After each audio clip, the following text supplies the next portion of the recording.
The disgraced former leader will get the same treatment as everyone else behind bars, living in a small cell and subject to a regimented life.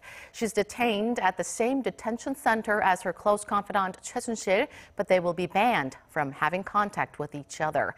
Our Pejmon Sorornejad has more.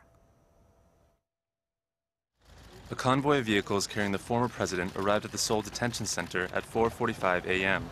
Park was driven past a large group of die-hard supporters who continue to insist she is innocent, as well as a smaller group who welcomed the court's decision to arrest her. The detention center, located 15 kilometers south of the capital, is going to be the former president's new home for up to the next 20 days.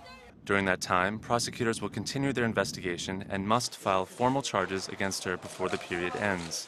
If found guilty, the charges, which could include bribery.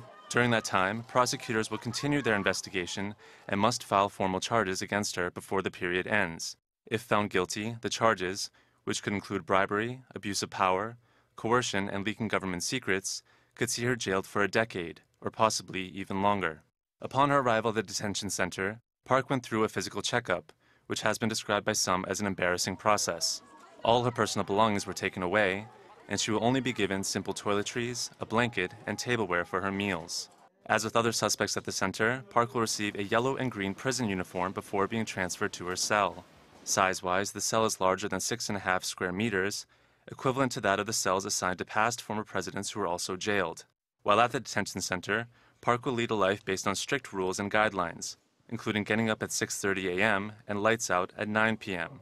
She will only be allowed a limited number of visitors a day, but she'll be permitted unlimited access to her lawyers.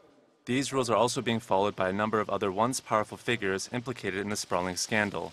Samsung's de facto boss Lee Jae-yong is being held at the facility, as are Choi Soon-sil, the woman at the heart of the scandal, Choi's niece Jang Si-ho, Choi's close associate Cha Eun-taek, the ex-presidential chief of staff Kim Ki-chun, and the former culture minister Cho Yoon-sun. The Korea Correctional Service says none of them are allowed any contact with each other. Pejmon Sorornejad, Arirang News.